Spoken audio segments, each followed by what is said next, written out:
American soldiers passed by a group of captured Japanese soldiers. Each person who passed by would insult them.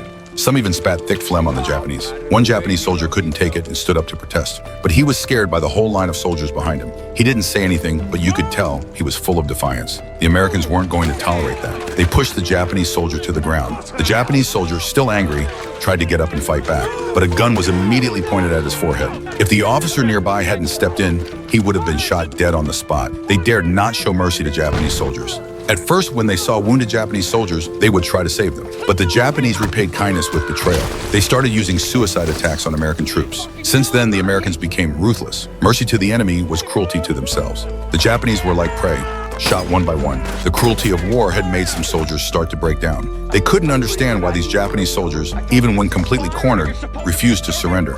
Some even turned women into human bombs. A woman holding her child pretended to beg the Americans to take her in. If you really believed her, you'd regret it. With a loud explosion, blood and flesh flew everywhere. The Japanese soldiers hid among the civilians, shouting banzai as they charged at the Americans. They didn't care about the lives of civilians at all. They used civilians as human shields. They fired wildly from behind them. Only after taking out the machine gunners did this brutal skirmish finally end.